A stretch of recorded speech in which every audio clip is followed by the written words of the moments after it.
नमस्कार दोस्तों, स्वागत है आपका हमारे YouTube channel Uttarakhand exam point में। तो दोस्तों जो आज की वीडियो रहने वाली है यह रहने वाली है हिंदी व्याकरण पे। हिंदी व्याकरण के अंतर्गत हम स्वरों को पढ़ेंगे। तो दोस्तों स्वर कितने प्रकार के होते हैं और कौन कौन से प्रकार के अंदर कौन कौन से टाइप के स्वर आते हैं, तो ठीक है, आज स्वरों के बारे में थोड़ा नॉलेज ले लेंगे। और यह जो वीडियो रहने वाली है दोस्तों, यह हर परीक्षा के लिए महत्वपूर्ण है। अगर आप किसी भी एग्जाम की तैयारी कर रहे हैं और उसमें हिंदी व्याकरण आती है तो आप वीडियो को अंत तक पूरा देखें। तो चलिए दोस्तों स्टार्ट करते हैं हमारी आज की वीडियो। तो सबसे पहले वीडियो का एक ओवरव्यू ले लेते हैं दोस्तों कि वीडियो में क्या क्या रहने वाला है, उसके बाद हम टॉपिक को स्टार्ट करेंगे। तो दोस्तों वीडियो में हम स्वर पढ़ेंगे और स्वरों के प्रकार पढ़ेंगे, ठीक है। और पढ़ेंगे इसमें हम दीर्घ स्वर, ह्रस्व स्वर और प्लुत स्वर किसे कहते हैं वो सब पढ़ेंगे। और देखेंगे ओष्ठ आकृति के आधार पर स्वरों के कितने प्रकार होते हैं और किस किस प्रकार के स्वरों के अंतर्गत कौन कौन से स्वर आते हैं, ठीक है। तो यह सब आप हम वीडियो में देखेंगे। तो चलिए वीडियो स्टार्ट करते हैं। तो दोस्तों स्वर की परिभाषा मैं वैसे आपको पिछली वाली वीडियो में डिटेल में दे चुका हूँ, ठीक है। अगर आपने वो वीडियो नहीं देखी है तो प्लेलिस्ट पे जाके आप देख सकते हैं। तो यहाँ पे एक थोड़ा सा ओवरव्यू ले लेते हैं स्वर का कि वे वर्ण जिसे बोलते समय किसी अन्य वर्ण की सहायता नहीं ली जाती स्वर कहलाता है, ठीक है। मतलब स्वर स्वतंत्र होता है, ये आप याद रखना। मैं पिछली वीडियो में आपको बता चुका हूँ कि स्वर स्वतंत्र होते हैं, ठीक है। तो हम यहाँ पे सीधे फैक्ट पढ़ेंगे दोस्तों, क्योंकि जो उत्तराखंड 8080 है वह फैक्ट संबंधित क्वेश्चन पूछता है और डिटेल में पढ़ेंगे फैक्टों को, ठीक है। तो इस टाइप से हम पढ़ेंगे। तो पहला दोस्तों पॉइंट है दोस्तों, हिंदी भाषा में स्वरों की संख्या 11 है। ये आप याद रखेंगे, डायरेक्ट पूछ लिया जाता है यहाँ से क्वेश्चन कि हिंदी में स्वरों की संख्या कितनी है, तो आप याद रखेंगे हिंदी में स्वरों की संख्या 11 है। तो कहीं पे 10 दे रखा है, वो थोड़ा 10 भी दे रखा है कहीं पे, वो भी याद रखेंगे। पर जब आपको 10 और 11 दोनों ऑप्शन में आ जाए तो आप 11 को टिक करेंगे, ठीक है। तो हिंदी में जो स्वरों की संख्या है वो 11 है। जो 11 स्वर है यहाँ पे मैंने दे रखे हैं, अ, आ, ई, उ, री, ए, ऐ, ओ, औ। ये है दोस्तों 11 स्वर, ठीक है। अब याद रखेंगे। अब आपको पता चल गया होगा कि हिंदी में स्वरों की संख्या 11 है। और मूल भाषा की बात करें तो दोस्तों जो मूल भाषा है दोस्तों उसे संस्कृत कहते हैं, ठीक है। हिंदी की जो मूल भाषा है वो क्या है, संस्कृत है ना। संस्कृत से ही हिंदी भाषा का विकास हो रखा है। तो दोस्तों जो मूल भाषा है उसमें स्वरों की संख्या 13 है, ये आप याद रखेंगे। 13 स्वर मैंने आपको यहाँ पे दे रखे हैं, अ, आ, ई, उ, री, एक बड़ी री, और फिर री आता है, ए, ऐ, ओ, औ। ये हैं 13 स्वर, ठीक है, जो मूल भाषा में होते हैं। तो आपको ये भी क्लियर हो गया होगा कि मूल भाषा संस्कृत में स्वरों की संख्या 13 होती है, ठीक है। अगर आपको हिंदी भाषा में स्वरों की संख्या पूछेंगे तो आप 11 टिक करेंगे, और आपको मूल भाषा में पूछा जाएगा तो आप 13 टिक करेंगे, ठीक है। ये थोड़ा इन दोनों के बीच में डिफरेंस है। अब बात करते हैं दोस्तों अयोगवाह वर्ण। अयोगवाह वर्ण किन्हें कहते हैं, ठीक है। अयोगवाह वर्ण मतलब अधन योग धन वाह, ठीक है दोस्तों। वे वर्ण जो जुड़कर वहन नहीं होते, ठीक है। तो अयोगवाह वर्णों की संख्या कितनी होती है दोस्तों, यहाँ पे दे रखा है 2। आप अयोगवाह वर्णों को ऐसे भी जान सकते हैं, ऐसे वर्ण जिनमें स्वर एवं व्यंजन दोनों के गुण पाए जाते हैं उन्हें अयोगवाह कहते हैं, ठीक है। जैसे ये यहाँ पे दे रखा है एक अंक और ये अह, ठीक है। अंक में आपको स्वर और व्यंजन दोनों के गुण मिल जाएंगे। जैसे अ क्या होता है, अ होता है स्वर होता है, ठीक है। अगर अंक कहेंगे तो अंग, उसमें क की भी जो ध्वनि आ रही है वो भी आ रही है ना, इसलिए इनमें स्वर और व्यंजन दोनों के गुण पाए जाते हैं। और यहाँ ऐसे बोल सकते हैं, ऐसे वर्ण जो अ के योग से उच्चारित होते हैं और व्यंजन वर्णों का उच्चारण वहन करते हैं अयोगवाह कहलाते हैं। मतलब अ के योग से उच्चारित होते हैं, अंक कहेंगे तो अ आएगा ना पहले, उसके योग से उच्चारित हो रहे हैं, और फिर क्या करते हैं, व्यंजन वर्णों का उच्चारण वहन करते हैं, मतलब धारण करते हैं। जैसे अंक क कहते हैं ना, इसलिए 2 होते हैं अयोगवाह स्वर्ण, आप याद रखेंगे। एक होता है अंक, एक होता है अह। अंक को अनुस्वार कहते हैं दोस्तों, जो अह होता है उसे विसर्ग कहते हैं, ये याद रखेंगे, ठीक है। अनुस्वार और विसर्ग आपको क्लियर हो गया होगा। अनुस्वार किसे कहते हैं, अंक को, जो ऊपर जुड़ता है, ठीक है। ऊपर किसी भी जो स्वर है उसके ऊपर से लगता है अंक, और जो विसर्ग होता है वह पीछे से लगता है, ठीक है। तो इसे जो अह होता है इसे विसर्ग कहते हैं, ठीक है, ये याद रखेंगे। यहाँ पे कुछ नोट दे रखा है दोस्तों, यह इंपॉर्टेंट नोट हो जाता है। जो अयोगवाह वर्णों का जो योग होता है दोस्तों वह केवल स्वरों पर ही किया जाता है। अयोगवाह वर्णों का प्रयोग केवल और केवल स्वरों पर किया जाता है, याद रखेंगे। जैसे कि जो अयोगवाह जो वर्ण होते हैं दोस्तों, जो है अंक अह, यह केवल स्वरों पर ही लगते हैं। जैसे ये होता है अंक और ये होता है अह, देखो अंक अ पे लगा ना। जैसे आप कह रहे होंगे कि अभी बार खड़ी में ऐसे भी आता है, कंक कह भी आता है ना, तो ये भी दोस्तों स्वर पे ही लगा है। जैसे क का शुद्ध रूप आधा क हलंत वाला रूप क होता है, ठीक है। फिर इसमें हम अंक जोड़ते हैं, तो किस में लगा है, जो अयोगवाह होते हैं केवल स्वरों पे ही जुड़ते हैं, ठीक है। इनका जो प्रयोग होता है केवल स्वरों पे ही होता है, याद रखेंगे। जैसे हम पंकज लिखते हैं, ठीक है, पंकज लिखते हैं, तो आप प के ऊपर से लगाए ना अनुस्वार, तो आप यहाँ पे सोच रहे होंगे कि यहाँ पे जो व्यंजन के साथ भी तो लगा है, तो ये ऐसा नहीं है दोस्तों कि जो प होता है इसका शुद्ध रूप हलंत वाला होता है और इसके साथ अंक जुड़ा होता है ऐसे, ठीक है। इसलिए जो अयोगवाह जो वर्ण होते हैं इनका प्रयोग केवल और केवल स्वरों पर ही किया जाता है, याद रखेंगे, ठीक है। और अगली नोट की बात करें तो दोस्तों हिंदी में जो बड़ी री होती है और री का प्रयोग केवल तत्सम शब्दों में किया जाता है। अब याद रखेंगे, अगर तत्सम और तद्भव कभी ढूंढने को आता है दोस्तों, छांटने को आता है, तो आप याद रखेंगे जिस शब्द में जो री, बड़ी री और री इसका प्रयोग किया होगा वो शब्द हमेशा तत्सम शब्द होगा। ठीक है, तो अब याद रखेंगे बड़ी जो री होती है और री होता है इसका प्रयोग तत्सम शब्दों के साथ किया जाता है। ठीक है, अब बात करेंगे दोस्तों स्वरों के प्रकार। स्वरों के कितने प्रकार होते हैं। ठीक है, तो पहली बात करते हैं दोस्तों मात्रा उच्चारण में लगने वाले समय के आधार पर। ठीक है, जो मात्रा होती है दोस्तों, स्वरों में जो मात्रा होती है और जो उनके उच्चारण में जो समय लगता है उसके आधार पर स्वरों के प्रकार कितने होते हैं दोस्तों, 3 प्रकार के होते हैं। ठीक है, या पूछा जा सकता है सीधे क्वेश्चन डायरेक्ट दोस्तों, मात्रा अर्थात मात्रा या उच्चारण में लगने वाले समय के आधार पर स्वरों के कितने प्रकार होते हैं। तो आप याद रखेंगे 3 प्रकार होते हैं। 3 प्रकार मैंने आप नीचे दिए होंगे दोस्तों, ये है 3 प्रकार। एक तो ह्रस्व स्वर होता है, एक दीर्घ स्वर और एक प्लुत स्वर। ठीक है, प्लुत स्वर, दीर्घ स्वर और ह्रस्व स्वर, ये होते हैं 3 प्रकार के स्वर मात्रा उच्चारण में लगने वाले समय के आधार पर। ठीक है, आपको पूछा जा सकता है मात्रा के आधार पर स्वरों के कितने प्रकार होते हैं। अब याद रखेंगे 3 होते हैं। और ऐसा भी पूछा जा सकता है उच्चारण में लगने वाले समय के आधार पर स्वरों के कितने प्रकार होते हैं। तो आप याद रखेंगे 3 प्रकार होते हैं, ह्रस्व स्वर, दीर्घ स्वर और प्लुत स्वर। अब इन्हें आइए इन्हें देखते हैं, अब इंडिविजुअल पढ़ते हैं। ठीक है, अलग तरीके से जो ह्रस्व स्वर किसे कहते हैं दोस्तों, उसकी परिभाषा देख लेते हैं और कितने प्रकार के होते हैं ये भी देखेंगे ना, कितने होते हैं। ठीक है, तो ह्रस्व स्वर को ही लघु स्वर भी कहते हैं दोस्तों, ह्रस्व स्वर को ही मूल स्वर भी कहते हैं और ह्रस्व स्वर को ही एकमात्रिक स्वर भी कहते हैं। अब कभी आपको ऐसा ह्रस्व स्वर लिखा हुआ नहीं आएगा, आपको आ जाएगा कि लघु स्वर कितने होते हैं या निम्नलिखित में से मूल स्वर कौन सा नहीं है। तो ऐसा ही फर्स्ट गार्ड में क्वेश्चन आया था कि निम्न में से कौन सा एक मूल स्वर नहीं है। आपने अब ह्रस्व स्वर पढ़ा होगा और लघु और मूल और एकमात्रिक स्वर पढ़े नहीं होंगे, इसी को कहते हैं करके, तो आप वहाँ पे कंफ्यूज हो जाते हैं। ठीक है, ऐसा गलत हो जाता है क्योंकि लुसेंट आप पढ़ेंगे तो उसमें आपको ह्रस्व स्वर ही ह्रस्व स्वर मिलेगा। ठीक है, वहाँ पे इसके जो अन्य अलग अलग नाम है वो नहीं दिए होंगे, जैसे लघु स्वर हो गया, मूल स्वर हो गया, एकमात्रिक स्वर हो गया, ये सब ह्रस्व स्वर को ही कहते हैं। ठीक है, ये लघु स्वर, मूल स्वर, एकमात्रिक स्वर, यह ह्रस्व स्वर के ही नाम है, याद रखेंगे। तो इसकी परिभाषा की बात करें तो दोस्तों वे स्वर जिनमें एक मात्रा होती है, मतलब जिनमें एक मात्रा होती है या फिर जिन्हें बोलने में कम समय लगता है, उन्हें ह्रस्व स्वर या लघु स्वर या मूल स्वर कहते हैं। ठीक है, एक मात्रा होती है इसलिए एकमात्रिक स्वर भी कहते हैं। ठीक है, जैसे यहाँ पे दे रखा होगा हमने, ह्रस्व स्वरों की संख्या 4 होती है दोस्तों।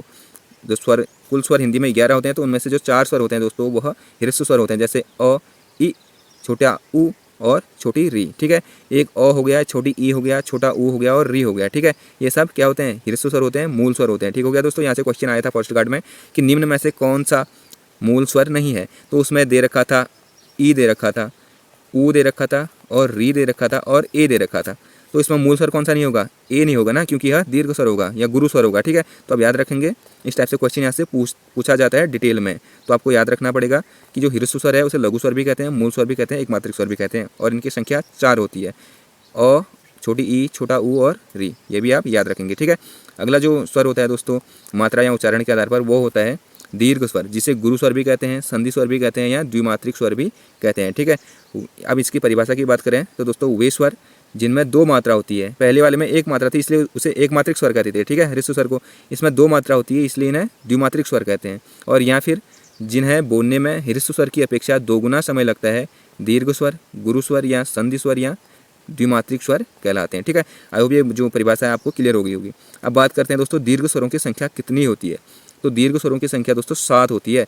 4 होते हैं ह्रस्व स्वर या मूल स्वर। ठीक है, और जो 7 होते हैं वो होते हैं दीर्घ स्वर। तो 7 4 11 हो गए। ठीक है, जो 7 जो दीर्घ स्वर होते हैं वो यहाँ पे दिए गए हैं, आ, बड़ी ई, बड़ा ऊ, ए, ऐ, ओ, औ। ठीक है, ये होते हैं दीर्घ स्वर या गुरु स्वर या संधि स्वर या द्विमात्रिक स्वर। ठीक है, इनकी मात्रा अभी कभी मात्रा गिनने को भी आ जाता है, तो आप याद रखेंगे जहाँ पे अ, छोटी ई, छोटा ऊ और री होगा उनकी मात्रा ओनली 1 गिनी जाएगी। ठीक है, और जहाँ पे आ, बड़ी ई, बड़ा ऊ, ए, ऐ, ओ, औ का प्रयोग होगा दोस्तों उनकी मात्रा हमेशा कितनी गिनी जाती है, 2। कभी कभी मात्रा गिनने को भी आता है। ठीक है, तो ये याद रखेंगे। अब थोड़ा एक नोट दे रखा है दोस्तों, इसे देख लेते हैं।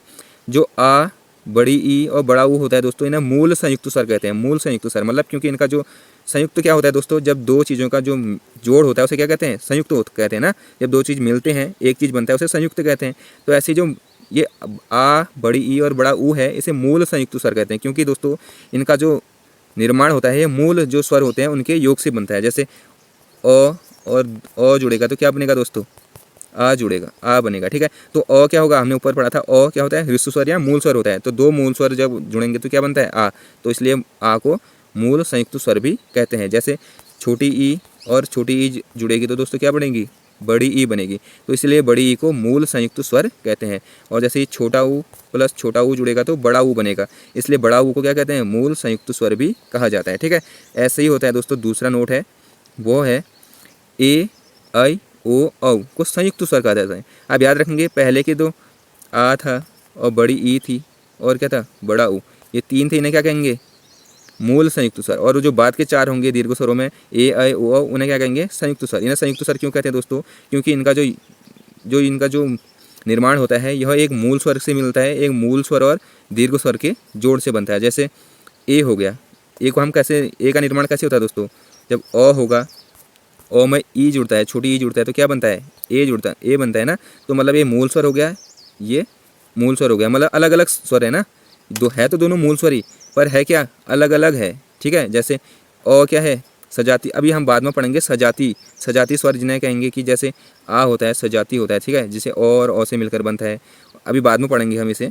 तो ऐसे जो ए होता है दोस्तों वह अ और ई से मिलकर बनता है। ठीक है, तो और ई से मिलकर ए बन गया, और वैसे ही अ प्लस ए से मिलकर क्या बनता है दोस्तों, आई बन गया। ठीक है, तो इन्हें क्या कहेंगे, संयुक्त स्वर, क्योंकि अलग अलग स्वरों से इनका योग हो रहा है। ठीक है, और ऐसे ही जैसे ओ बनता है, ओ किससे बनता है, ओ प्लस ऊ, ओ प्लस ऊ से क्या बनता है, ओ बनता है। और वैसे ही ओ प्लस ओ से क्या बनता है, ओ बनता है ना। तो आप यहाँ पे इन्हें संधि में भी पढ़ेंगे इन चीज़ों को, तो याद रखना जो ये ए आई ओ औ होते हैं इन्हें क्या कहते हैं, संयुक्त स्वर कहते हैं, याद रखेंगे। ठीक है, इनकी संख्या 4 होती है। ठीक हो गया, आपको पूछा जा सकता है कि संयुक्त स्वरों की संख्या कितनी होती है, 4। अगर आपको पूछेंगे मूल संयुक्त स्वरों की संख्या 3। ठीक है, अब एक ये है, यहाँ पे तीसरा जो नोट है दोस्तों वो है आ बड़ी ऊ का निर्माण दीर्घ संधि में होता है, ये आप संधि में पढ़ेंगे। ठीक है, और जो ए ओ का निर्माण होता है गुण संधि में होता है, और जो अ और औ का निर्माण होता है वृद्धि संधि में होता है। ठीक है, तो ये आप संधि में पढ़ेंगे, इसे याद रखेंगे। अगला जो प्रकार है दोस्तों वह प्लुत स्वर है। ठीक है, जैसे कि उच्चारण या मात्रा के आधार पर जो 3 प्रकार के स्वर होते हैं, उसका जो तीसरा प्रकार है दोस्तों वो है प्लुत स्वर। वे स्वर जिन्हें बोलने में दीर्घ स्वरों की अपेक्षा अधिक समय लगता है प्लुत स्वर कहलाते हैं। ठीक है, या वे स्वर जिनमें 2 मात्रा से अधिक मात्रा हो, 2 मात्रा से अधिक मात्रा हो, उन्हें क्या कहेंगे, प्लुत स्वर कहेंगे। ठीक है, तो आप याद रखेंगे जो सबसे कम समय बोलने में लगता है ह्रस्व स्वरों को, उसके बाद उनसे दोगुना समय लगता है दीर्घ स्वरों को बोलने में, और उनसे भी ज़्यादा जो दीर्घ स्वर से भी ज़्यादा समय लगता है वह पुल्ल स्वर में लगता है। ठीक है, ये आप याद रखेंगे।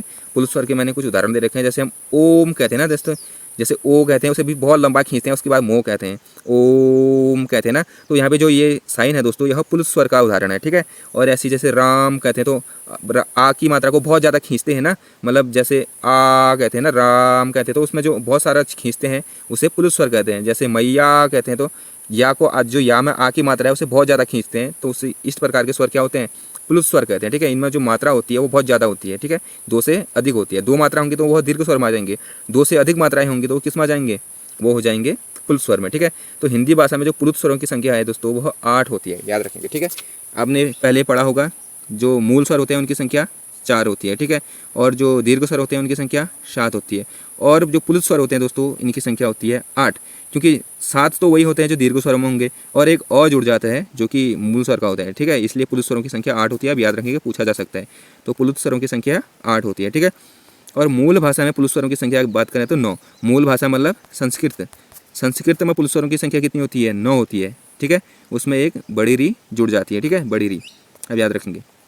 अब बात करते हैं दोस्तों ओष्ठ आकृति के आधार पर, मतलब होठों के आकृति के आधार पर स्वरों के कितने प्रकार होते हैं। जैसे पहले हमने पढ़ा था, यहाँ पे हमने पढ़ा था, जैसे कि अभी दिखाता हूँ मैं आपको, ये जैसे हमने पहले जो पढ़ा था वो पढ़ा था कि मात्राएं उच्चारण के में लगने वाले समय के आधार पर तो 3 प्रकार के स्वर थे। अब पढ़ेंगे हम ओष्ठ की आकृति के आधार पर। ठीक है, ओष्ठ की आकृति के आधार पर स्वरों के प्रकार कितने होते हैं दोस्तों, 2 प्रकार के होते हैं। ओष्ठ की आकृति के आधार पर मतलब होठों की आकृति के आधार पर 2 प्रकार के स्वर होते हैं। एक होता है दोस्तों वृत्ताकार स्वर, दूसरा होता है अवृत्ताकार स्वर। ठीक है, जिन स्वरों का जो उच्चारण होता है दोस्तों उन्हें करने पे जो होंठ होते हैं वह वृत्त के गोल आकार में खुलते हैं तो उन्हें वृत्ताकार स्वर कहते हैं, और जिन स्वरों के उच्चारण करने पर बोलने पर जो होंठ होते हैं दोस्तों वह वृत्त के आकार पर नहीं खुलते हैं तो उन्हें अवृत्ताकार स्वर कहते हैं। ठीक है, ये आपको क्लियर हो गया होगा, मैंने यहाँ पे दिया भी है, ये है दोस्तों। वृत्ताकार स्वर किन्हें कह देंगे दोस्तों, वे स्वर जिनका उच्चारण करने में जो ओष्ठ होता है, जो होंठ होता है दोस्तों, वह वृत्त के आकार पर खुलते हैं, उन्हें वृत्तमुखी स्वर कहते हैं। ठीक है, वृत्ताकार स्वर कहते हैं। इनकी संख्या जो होती है दोस्तों 4 होती है, जैसे ऊ, बड़ी ऊ, ऊ, ऊ, ओ औ। आप इन्हें बोल के देखो तो आपका जो होंठ होगा दोस्तों वह वृत्त के आकार पर खुलेगा, ठीक है। जैसे उ ओ औ, तो आप इन्हें बोलेंगे तो आपके जो होंठ होते हैं वो वृत्त के आकार पर खुलेंगे, इसलिए इन्हें वृत्ताकार स्वर कहते हैं। जैसे अवृत्ताकार स्वर जो होते हैं दोस्तों वो होते हैं वे स्वर जिनका उच्चारण करने में जो ओष्ठ होता है दोस्तों वृत्त के आकार पर नहीं खुलता, मतलब जो होंठ होते हैं वो वृत्त के आकार पर नहीं खुलते, उन्हें क्या कहेंगे, अवृत्तमुखी स्वर कहेंगे या अवृत्ताकार स्वर कहेंगे। तो इनकी संख्या 7 होती है, अ आ ई ए ऐ और री। इन्हें आप बोलिए अ आ ई ए ऐ री, तो आपके जो होंठ होंगे वो वृत्त के आकार पर नहीं खुलेंगे, ठीक है। तो इसलिए इन्हें अवृत्ताकार स्वर कहते हैं, ठीक है दोस्तों। और जो एक नोट है दोस्तों जो आगत स्वर होता है आ, जो ये आ होता है दोस्तों जिसके आ के ऊपर अगर अर्धचंद्रबिंदु होगा तो उसे आगत स्वर कहते हैं, ठीक है। मतलब आगत स्वर मतलब यह विदेशी स्वर भी कहते हैं इसे, मतलब यह बाहर से लिया गया ग्रहण किया हुआ स्वर है। जैसे हम अंग्रेजी जो शब्द होते हैं दोस्तों उनमें ज़्यादातर इस स्वर का प्रयोग करते हैं। जैसे ऑफिस लिखते हैं तो हम ओ ऐसे लिखते हैं ना, ऑफिस को ऐसा वाला ऑफिस, इस वाले आ की प्रयोग किया जाता है उसमें ना। जैसे ऑफ लिखते हैं तो उसमें भी ऑफ में ऐसा प्रयोग किया जाता है ना। तो इसलिए जो आ होता है दोस्तों ये आगत स्वर होता है जिसके ऊपर अर्धचंद्र बिंदु होता है, ठीक हो गया। तो यह विदेश से लिया गया स्वर है क्योंकि जो अंग्रेजी भाषा के ज़्यादातर शब्द होते हैं उनमें इस प्रकार के जो स्वर होता है आ, इसका प्रयोग किया जाता है, इसलिए इसे आगत स्वर कहते हैं, ठीक है। इसका जो आगत स्वर है दोस्तों यह भी वृत्ताकार स्वर के अंतर्गत ही आता है, ठीक है। अ कहते हैं अ, तो होंठ भी इसमें भी वृत्ताकार आकार पे खुलता है, ठीक हो गया दोस्तों। तो दोस्तों आज की जो वीडियो थी इतनी ही थी। वीडियो देखने के लिए थैंक यू, ठीक है। अगर आपको वीडियो पसंद है दोस्तों लाइक, अगर आपको इसे अच्छी लगी, ठीक है, तो इसे लाइक करें। और आपको लगता है कि इससे आपको कुछ फ़ायदा हो रहा है तो आप कमेंट करें कैसा है वीडियो, कैसी लगी आपको वीडियो, और आपको इस चैनल से कुछ फ़ायदा हो रहा है, ठीक है दोस्तों, तो आप चैनल को सब्सक्राइब करें और आप अपने दोस्तों के साथ भी शेयर करें। अगर आप बंदी रक्षक, फॉरेस्ट गार्ड या पुलिस या SI या लेखपाल, पटवारी, उत्तराखंड के जितने भी ग्रुप सी की आप तैयारी कर रहे हैं तो दोस्तों आप हमारे चैनल के साथ जुड़े रहें, क्योंकि हम आपको जो उत्तराखंड के सिलेबस के वाइज जो क्वेश्चन पूछे जाते हैं उनको हम पूरा यहाँ पे कवर कराते हैं, ठीक है। तो दोस्तों वीडियो पे आज इतना ही था। वीडियो देखने के लिए धन्यवाद। एक बार फिर से आप सभी का धन्यवाद वीडियो देखने के लिए। तो दोस्तों बाकी अपना ख्याल रखना। ओके।